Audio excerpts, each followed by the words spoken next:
Welcome, I'm Rose Aguilar, and this is Your Call. 1 month ago, President Biden was preparing to accept the Democratic Party's nomination. So much has changed since then. Last night, during his speech at the Democratic National Convention in Chicago, he handed over the torch to Vice President Kamala Harris. Like so many speakers, President Biden talked about Israel's ongoing assault on Gaza as protests took place outside and inside the convention hall. We're working around the clock, my Secretary of State, to prevent a wider war and reunite hostages with their families and surge humanitarian health and food assistance into Gaza now. To end the civilian suffering of the Palestinian people and finally deliver a ceasefire and end this war.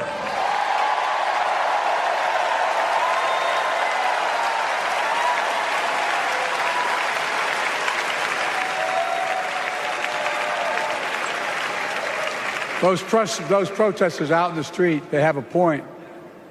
A lot of innocent people are being killed on both sides. Just as we worked around the clock to bring home wrongfully detained Americans and others from Russia in one of the most complicated swaps in history, but they're home. Kamala and I are going to keep working to bring all Americans wrongfully detained around the world home. I mean it. Folks, I've got 5 months left in my presidency. I've got a lot to do. I intend to get it done.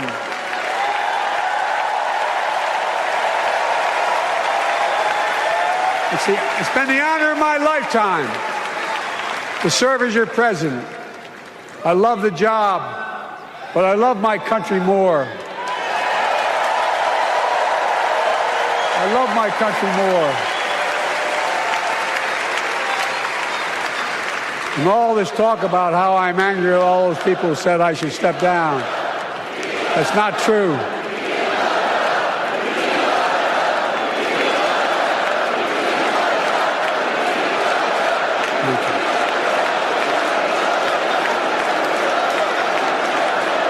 I love my country more, and we need to preserve our democracy. In 2024, we need you to vote. We need you to keep the Senate. We need you to win back the House of Representatives. And above all, we need you to beat Donald Trump.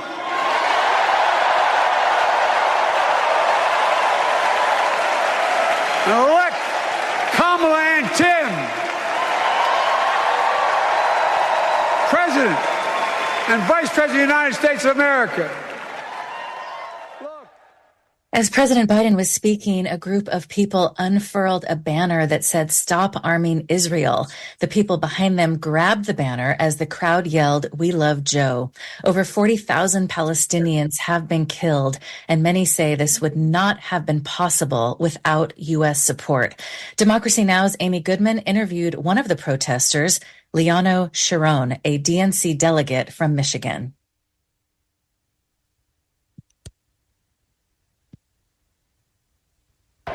I did that because we are currently funding a genocide, and it needs to stop. And also, I want to make it clear to the Harris campaign that this is actually in their interest. Netanyahu is trying to instigate a larger war so he could remain in power and avoid going to prison. In order to move Netanyahu off of his current position of trying to expand the war in order to stay in power and remain out of jail, we believe that the U.S. needs to stop arming Israel. It needs to have an embargo against their genocide. Otherwise, because Netanyahu doesn't have the incentive to stop the genocide, to stop the mass murder. Why does this matter to you so much? It matters to me so much because I'm a Jew, and I was always brought up to believe that never again means never again for anyone, anywhere, ever, period. And that's not what's happening right now. What's happening right now is that we are continuing to fund and support an ongoing genocide, the mass murder of children, and it needs to stop. That was Democracy Now!'s Amy Goodman interviewing one of the protesters that unfurled a banner that said "Stop Arming Israel," Liano Sharon, a DNC delegate from Michigan. Thanks to Democracy Now! For that clip. At yesterday's convention, we also heard harrowing abortion stories from 3 women. We heard union activists speaking out for the working class. We heard about disability rights, and of course, so many speakers. Joining us from the convention in Chicago are 3 guests. Will Bunch is a national columnist for the Philadelphia Inquirer and author of After the Ivory Tower Falls, How College Broke the American Dream and Blew Up Our Politics and How to Fix It. Hi, Will. Thanks so much for taking the time to join us. Oh, yeah. Hey, Rose. Thanks for inviting me. I appreciate it. Great to have you. India Walton is senior strategist with RootsAction, a community activist and a union nurse in Buffalo, New York. Hi, India. Thank you for taking the time and thanks for joining us again. Hi, Rose. Thanks for having me. Well, great to have both of you. So a lot has happened already on the first day. What has stood out for both of you so far? India, why don't we start with you? Sure. And Hanieh is here with me as well. We're just on the same line. Okay, great. Let me introduce her. I wasn't sure if she was there.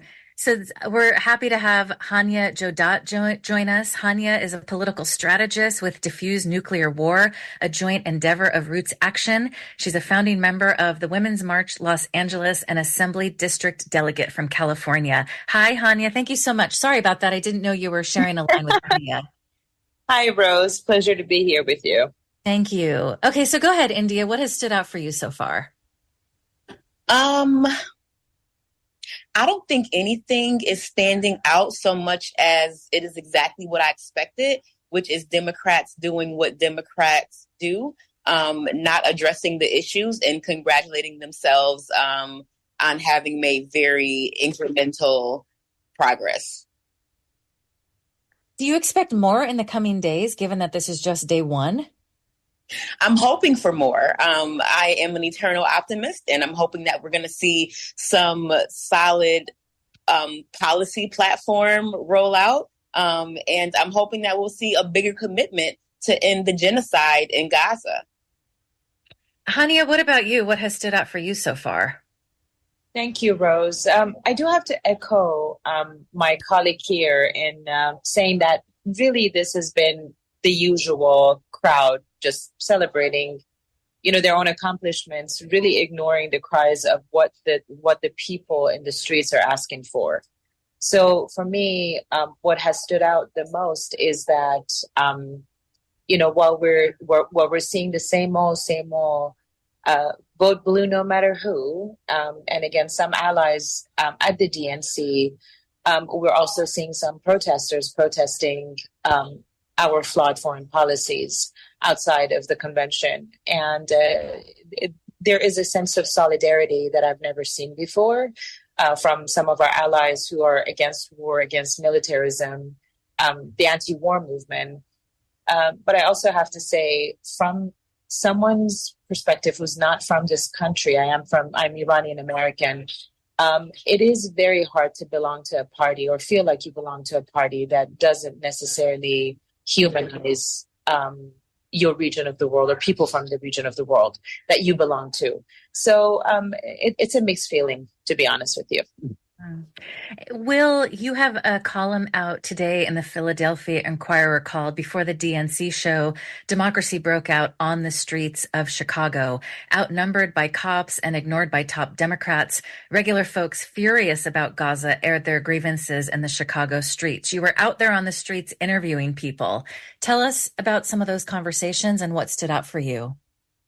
Yeah, I feel, I watch a lot of TV coverage, and if you watch these, cable TV news shows like Morning Joe, I mean, these protesters are depicted kind of as cartoon characters, right? That they must be motivated by anti-Semitism, and they can't imagine why else these folks would be protesting. And of course, they never have protesters on as guests, or talk to any of them. And I really believe in listening to people, and almost everybody. And I talked to a lot of people out there yesterday at Union Park, and then before they went off on the march.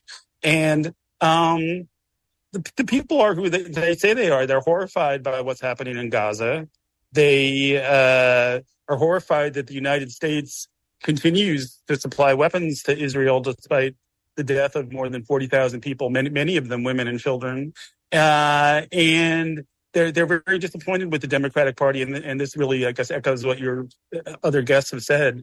But they're disappointed with the Democratic Party not listening to them, especially when they actually ask people and take polls. The majority of rank and file Democrats don't want arms shipments to Israel. They oppose this, and yet it's kind of a taboo. It's kind of the issue that dare not speak its name inside the convention hall. And I argue that this is the real democracy, because these people are exercising the rights in the Constitution, free speech, the right of assembly, and as enunciated in the Constitution, the right to air their grievance with the government when the government is not listening to the people. And it's a shame that their activities are constricted to this narrow area. We've gotten kind of used to it, but it's almost shocking, the massive size of the police response. Every inch of the march route was wheel to wheel with bicycle cops. There were hundreds, if not a few thousand of them out there. And that's what the First Amendment's been constricted to in this country. So, and inside the hall, they quickly approved a platform that didn't address any of these issues about shipping arms to Israel. As your other guest mentioned, or as you mentioned at the outset, these uncommitted delegates who unfurled a banner were quickly surrounded by people who, with their signs so that it wouldn't be seen on TV. And where's the real democracy? Is it in the United Center, or is it out in the streets? Will, you also spoke to people who traveled across the country in some cases to attend these protests. You wrote about a bus convoy that left Minneapolis and drove all night to the park. You also met a man who'd come from California by train. Some were protest veterans, like people from Code Pink, but others marched against the Vietnam War. Tell us more about the crowd and what they were talking about. Well, it was very, very diverse, although it's kind of interesting because I found a lot of these protests, you see a lot of young people who are in their early 20s, and you see a lot of people, boomers like myself, people even older than me, people in their 70s, who did protest the Vietnam War back in the late 60s, early 70s. I have to be honest, I'm not putting anybody down, but you don't really meet a lot of like Gen X kind of middle-aged folks at these things, which is kind of weird. But basically, despite their diversity, it's really where they come from on the issues all the same. I mean, they're pro-peace. They're horrified by war, and they're particularly horrified by this war, the way it's being waged largely against civilians. And one thing that I heard over and over again is they can't believe the amount of money that the United States spends both on, direct foreign aid to Israel and also, these arms deals that run through the military industrial complex. A lot of people mentioned this new $20 billion arms deal with Israel that lasts for the next 6 or 7 years, meaning that we will be arming Israel for many years to come. And, they wonder, well, why is this money not going to our schools? Why is this money not going to, social welfare programs that are underfunded? Why are our tax dollars going to fund this of all things, especially when the money, when we see the images of the children who are being killed with the bombs that are being supplied under this program. So but there was a lot of unity in that group. I mean, I guess I should also mention quickly what I didn't hear. I didn't hear anything that struck me as anti-Semitic. Nobody was talking about Jews or the Jewish people. It was all about policy. It was all about the U.S. aid to Israel, and and some people would certainly like to roll back Israel's. Some people would like to return to the way things were before 1948. Personally, I'm not sure how that's feasible politically, but they have strong positions about Zionism and about Israel. But I didn't get any kind of anti-Semitic vibe, and I was there for many hours. So you write that several of the attendees told you they were Jewish, but that's the yes, of course. Which, if you've ever been to these protests, is pretty common. A lot of Jewish people, the values that and like like the clip that you played at the start of the show, people who were raised on the never again of the Holocaust feel that like what's happening now in Gaza is a never again situation. So it's not surprising that probably a disproportionate number of protesters are Jewish.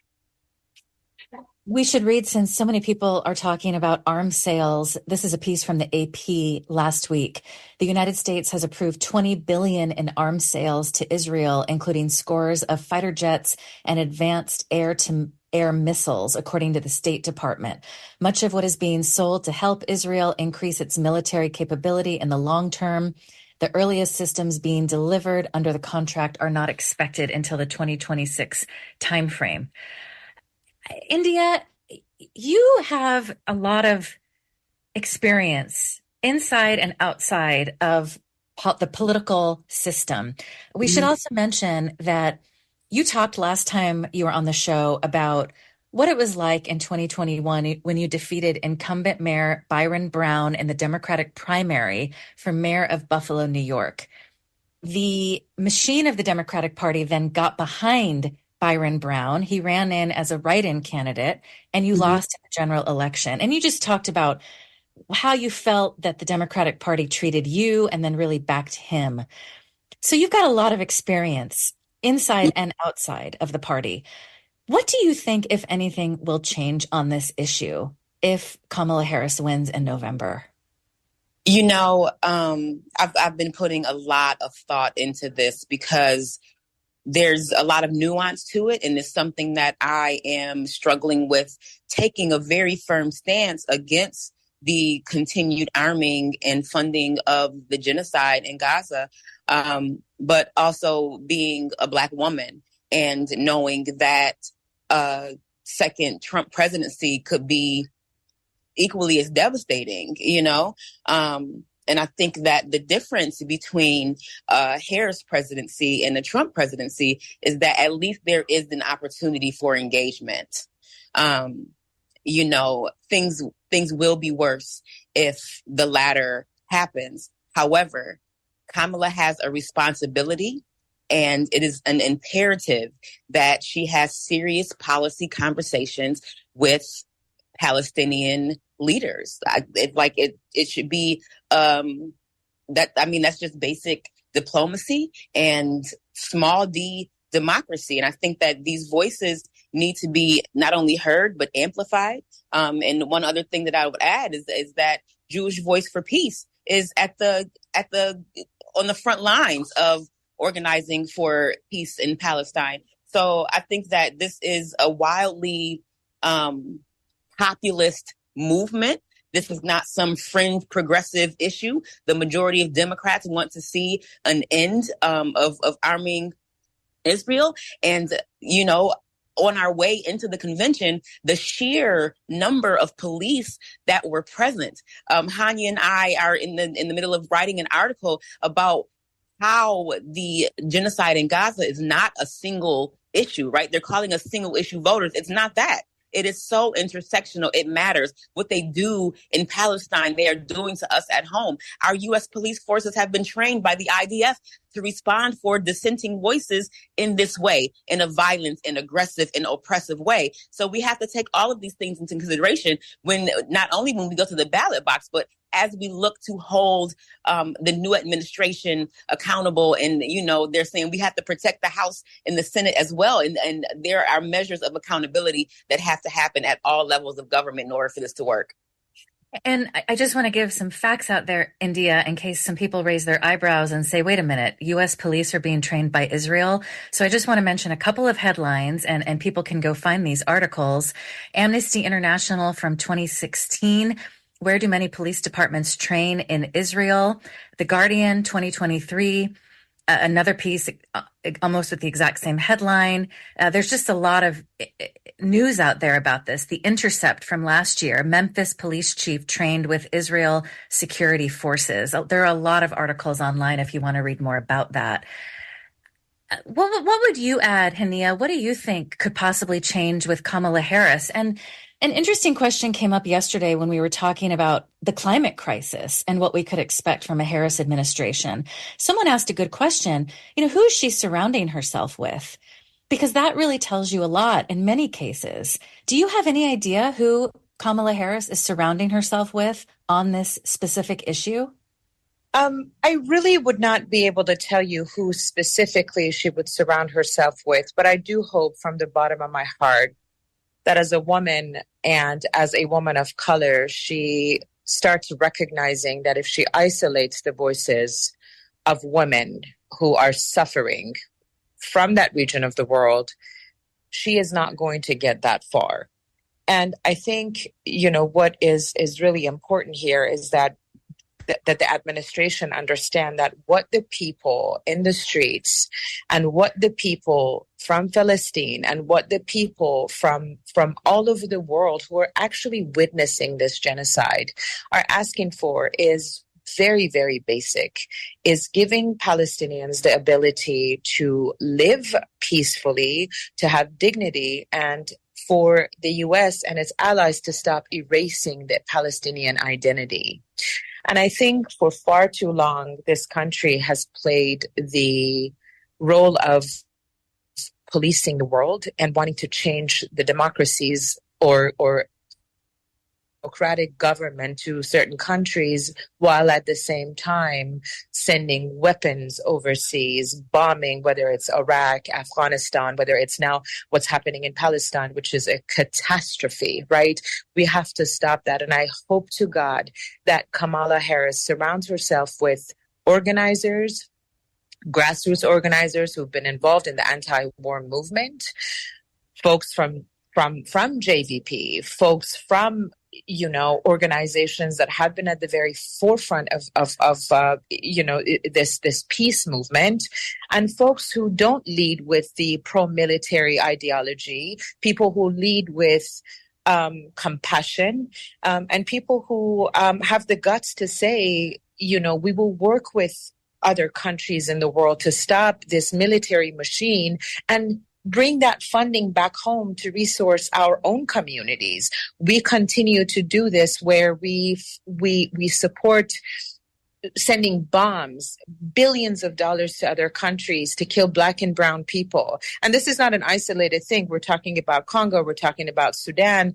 We're talking about, the U.S. imperialism machine, right? Continuing to work overtime, to occupy, right, and erase identities and whitewash the stories, right? So we're hoping that that money that is sent out comes back to fund our resources that our impoverished communities are so desperately in need of, right? So I really, again, hope that she surrounds herself with people who are compassionate, people from diverse communities, women of color who continue to deliver, the largest number of voting blocks in this country that are often forgotten, and people from the Palestinian community. We want to see diversity. And I just hope as a mother that, for me, what's been really hard, Rose, and, I don't even want to talk about policy for a moment. I want to talk about watching the images of children completely come out from under rubble who are missing limbs. And it is just so heart-shattering, right? And so I hope as a woman, she leads with a ton of compassion, because there's a lot of mothers who are mourning what's happening in Gaza, in Congo. Yes, and a number of fathers. We've talked about this many times on the show, but because there's so much focus on the women and the children, which of course that is so important, I feel like the men have been, I guess, purposely left out, because in the media they often tie Palestinian men to terrorism. And I've seen so many horrific videos of men who've lost their children or their entire family. And this one, I just can't stop thinking about. I'm just reading now from NBC. This just happened. Newborn twins killed in Israel's offensive in Gaza as their dad went to get their birth certificates. And I'll just read this piece before we go to break. It was supposed to be a joyful affirmation of new life in Gaza's ruins. Instead, as Mohammed Abu El Khomasan waited to collect the birth certificates of his days-old twins, he learned the newborns and his wife had been killed in what officials and witnesses said was an Israeli strike.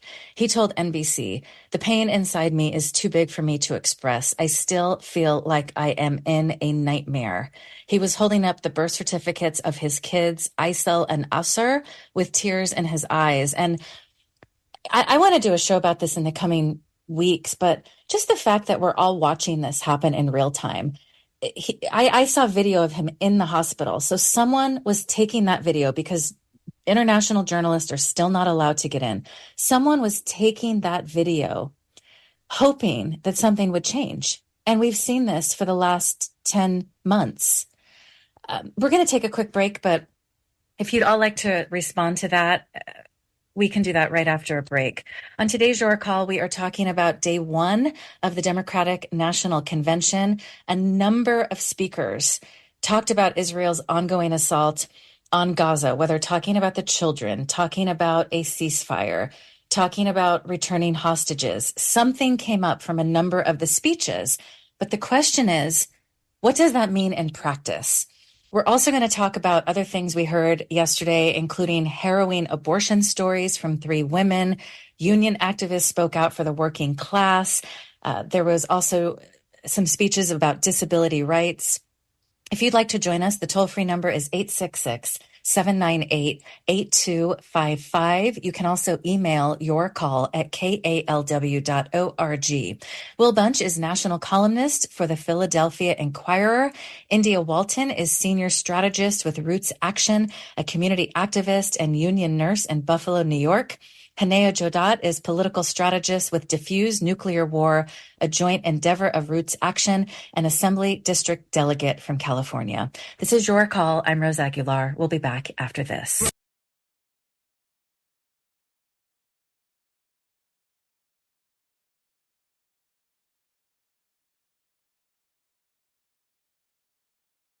This is Your Call. I'm Rose Aguilar.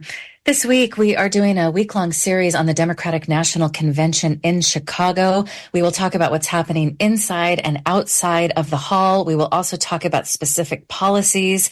If you'd like to join us, what has stood out for you so far? What are you hoping to hear from the Democratic Party's top politicians? You can give us a call at 866-798-8255. You can also email your call at kalw.org. Today, we're joined by 3 guests who have been kind enough to take some time from Chicago to join us. Will Bunch is a national columnist with the Philadelphia Inquirer. India Walton is senior strategist with RootsAction. In 2021, she defeated Democratic incumbent Mayor Byron Brown in the primary for mayor of Buffalo, New York. The Democratic machine then got behind Byron Brown. He ran as a write-in candidate, and India Walton lost in the general election. Hanieh Jodat is political strategist with Defuse Nuclear War, a joint endeavor of RootsAction, and Assembly District Delegate from California. Will, do you have any thoughts on what we brought up earlier about why so many people are so passionate about what is happening in Gaza? And I just have been thinking about this a lot. We did not have this level of social media and people with a phone in Afghanistan and Iraq. We just didn't have this kind of real-time video, these harrowing videos that we're seeing day after day. Yeah, no, I think that's a huge part of it. You know, when you think about the way that the way the public reacted to certain things before social media and the iPhone era and after. I mean, another example, it's slightly different, but is George Floyd, right? Unfortunately, police brutality has been with America throughout its history, but it's only been in the last 15 years or so that so many incidents of police brutality were captured on video. And when people saw what was done to George Floyd, you had literally millions. And when I say millions, I mean 20, 30 million people took part in one kind of, Black Lives Matter march or another after George Floyd was killed. And so my point being that, I think the situation in Gaza is very similar. I think it's compounded because I think Israel's strategy, if you can call it that, in Gaza is so focused on targeting civilian areas that, you're getting these videos almost every day. Even for all the horrors and war crimes and whatnot that were committed in Iraq or Afghanistan, it probably wasn't the level of daily disturbing images that we're seeing out of Gaza. And you almost wonder why the protest movement isn't larger, because these images of, children who, either been crippled, maimed, I should say, or killed, and we see the images of their bodies, and it's just the most horrifying thing I've seen in my lifetime. And again, when you were asking me earlier about why people might get on a train from California, or why people might take a 7-hour bus ride from Minneapolis, spend a day listening to speeches and marching, and then get right back on the bus and go 7 hours back home. It's because of these images and the emotions they stir up in people. It's like, there's a famous line in the song Ohio that Neil Young wrote after Kent State, where he says, how can you run when you know? And it's kind of like that, I think, with Gaza. It's like when you see these images, these people feel, how can you not speak up? And again, it's a little surprising the protest movement isn't even larger because of that.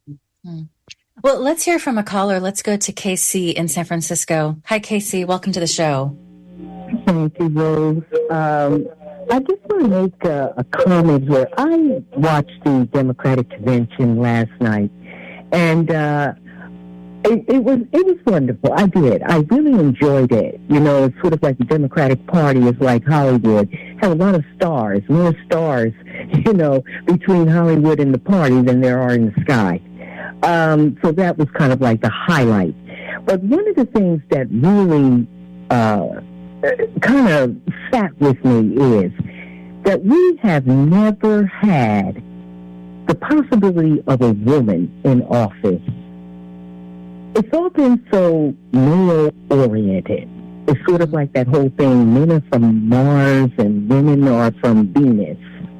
And so this would kind of be the first time, that we've really had a possibility of a softer, kind of dynamic in the White House.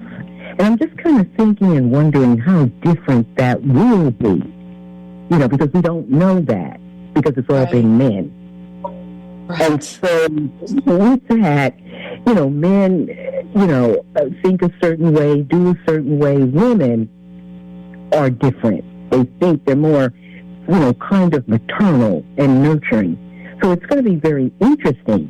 That's what I was thinking, to see how that's going to play out with her involved with these men of power, these men of supreme supremacy, and what effect her being a woman will have on being able to maybe even quell the wretched war-like dynamic in men, and may have a better row of it being a woman as opposed to men, and how they, kind of like perform and deal with each other, because it's like, well, who's got the bigger guns per se?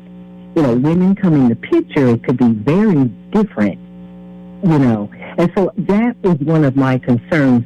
Will she be able, to have that kind of effect, where she might be better able. We don't know that yet until she gets in. And she might be better able to deal with this power play, and this power play of supremacy that men have with each other.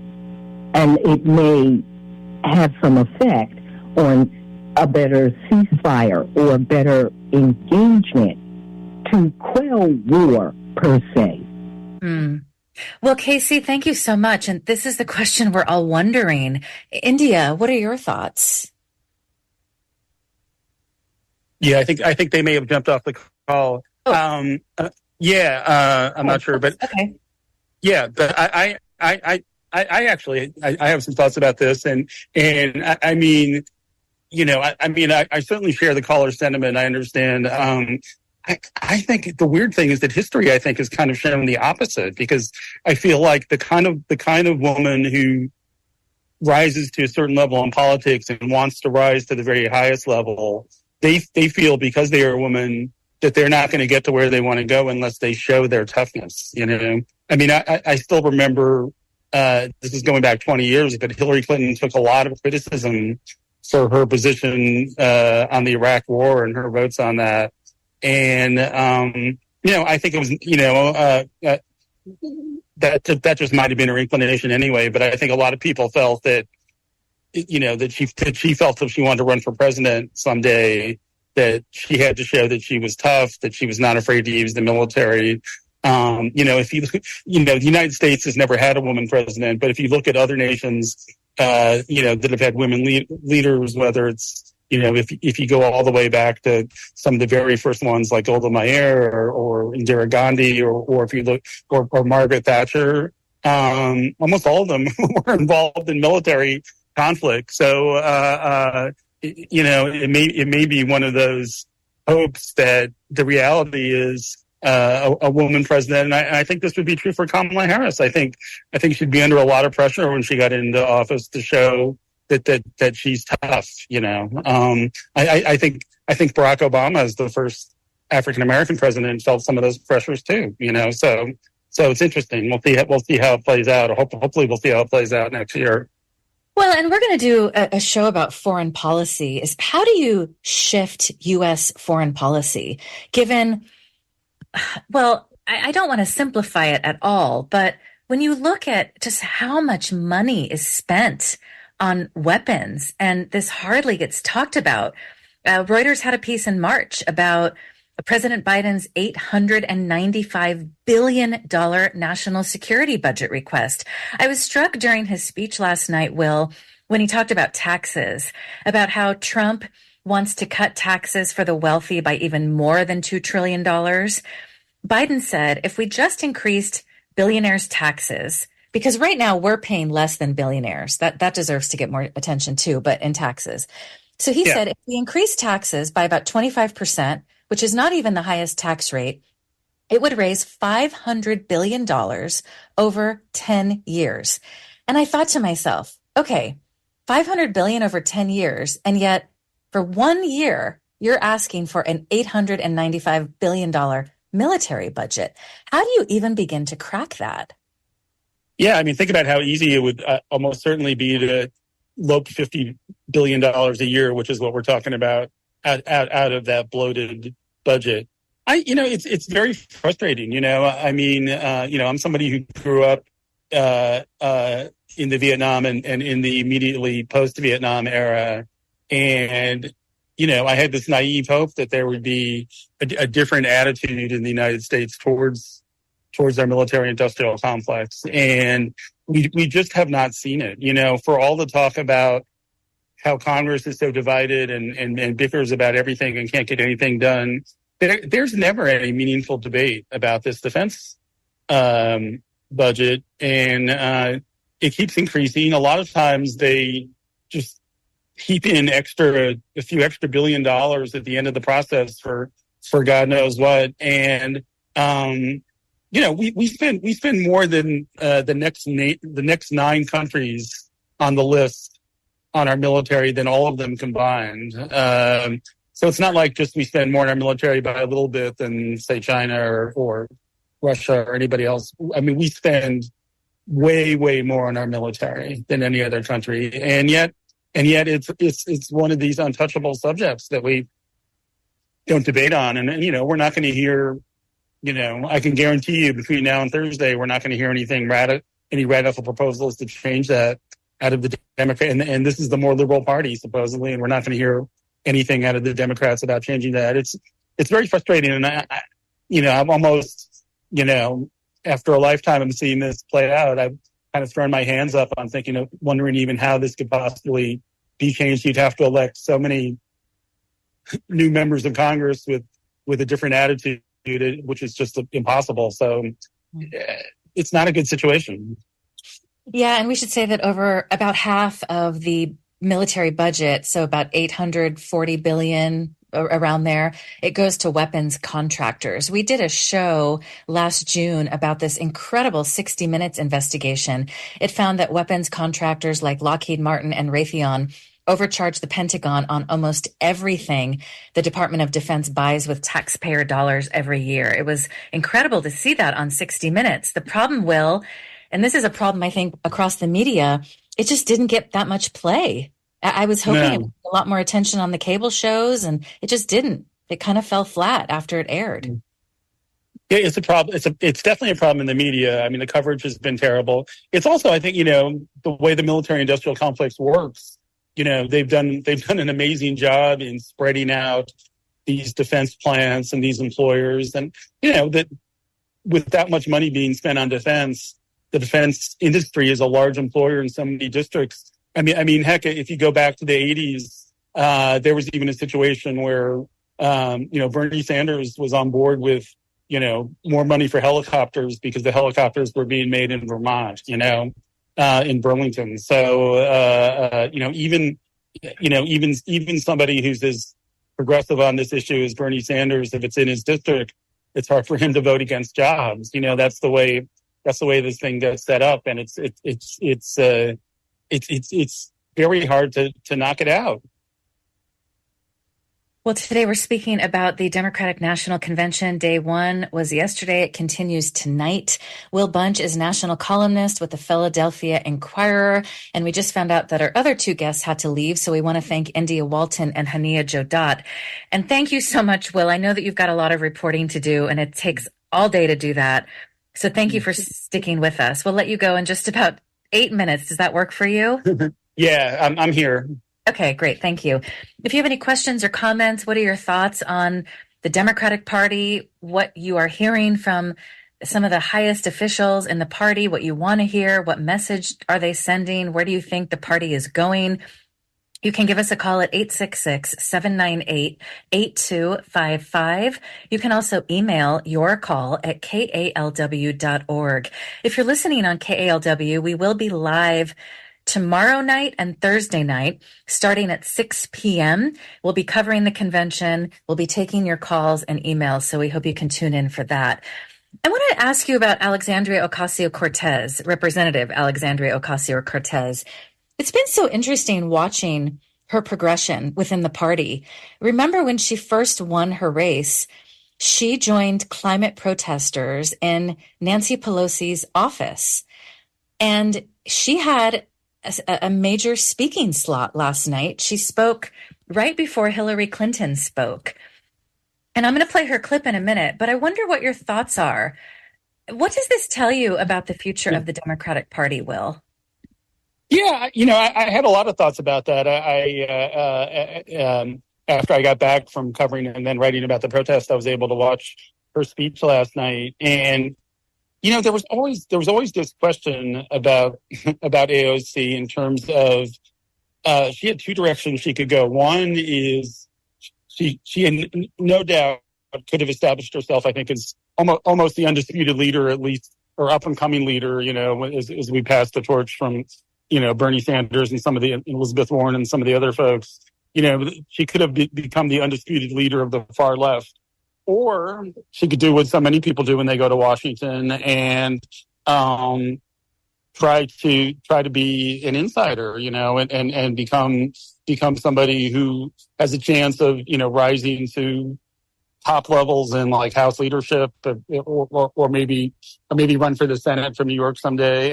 And I think watching the speech last night, it's clear what path she's chosen. She's chosen to be a loyal party soldier with the idea that by doing that, I think, she hopes to move the Democratic Party somewhat leftward, and it's awkward. I mean, she finds herself caught in a position between, on the issue we've been talking about so much of the show, on the Gaza and Middle East question, she finds herself torn between, the protesters, a lot of whom were the people who, got her into office in the first place, or those types of people, or promoting the party line, which is, hey, we're working for a ceasefire and we're doing the best we can, which the protesters don't find to be an acceptable answer. And I mean, she basically gave the party line on Gaza, that we're doing the best. Hey, we're doing the best we can, and we've got to get a ceasefire. But which is,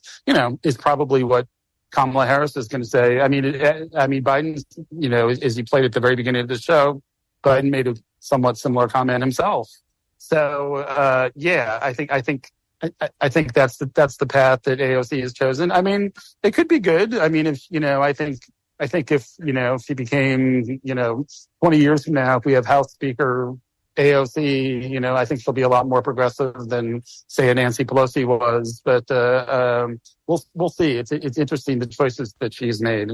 Right. Well, let's hear a clip. This is Representative Alexandria Ocasio-Cortez speaking at the convention yesterday. In Kamala Harris, we have a chance to elect a president who is for the middle class because she is from the middle class. She understands the urgency of rent checks and groceries and prescriptions. She is as committed to our reproductive and civil rights as she is to taking on corporate greed. And she is working tirelessly to secure a ceasefire in Gaza and bringing hostages home.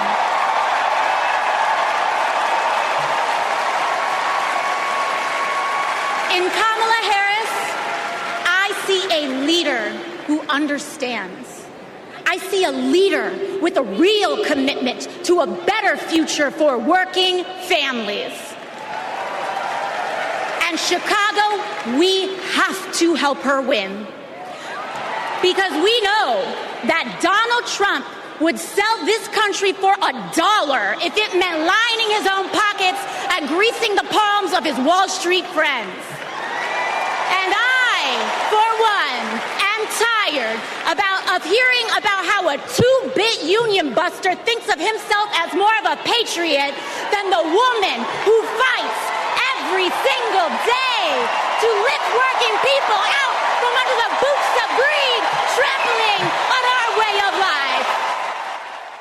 That was Representative Alexandria Ocasio-Cortez speaking at the Democratic Convention yesterday. She spoke right before Hillary Clinton. And we're talking today with the Philadelphia Inquirer's columnist, Will Bunch, about the convention so far. We got a couple of emails about this, Will. Marcy writes, AOC knows that collaboration is the key to accomplishing major undertakings. The approach of whining and criticizing is not useful. And then I also read a lot of tweets from protesters outside who said, well, what else is she doing to push for a ceasefire beyond what you said earlier, Will, is parroting the Democratic Party's talking points on a ceasefire? Yeah, absolutely. I mean, the Democratic Party line, and this is what you heard from President Biden last night, is, we want there to be a ceasefire. He also said something about, surging humanitarian aid into Gaza, which I thought that was kind of a joke, frankly. I mean, we've seen no surge from the United States of humanitarian aid into Gaza. I mean, we saw this pier that was only up for a couple months and didn't really work. And, and we haven't seen anything. But, and Biden said civilian casualties are horrible, and then he was quick to add on both sides. And I agree. I mean, in a way, I agree in a way that I think the Hamas attack on October 7th was terrible. Today we found that some of the hostages, as expected, are deceased, and I'm appalled by that. But you also have to have a sense of proportion. We're talking about, I believe less than 2,000 people, 1,500 people, which is a lot. It's a horrible, it's a 9/11 level loss of life. It's horrible, but it just can't compare to 40,000 people, and especially a sustained bombing campaign in which, so many women and children and to your excellent point, innocent men as well, have been killed. When you say on both sides, you're creating an equivalency that probably isn't really there. So. We don't have time for more callers, but Kevin again brought up the fact, is Kamala Harris going to bring down wasteful defense spending? And how is she going to change U.S. foreign policy? We don't know yet, but we're definitely going to do shows about that. So thank you for the call, Kevin. We've got a number of other emails. Most of them are on Israel and Gaza. Anna Marie sent another message saying simplistic analysis of gender differences is not useful.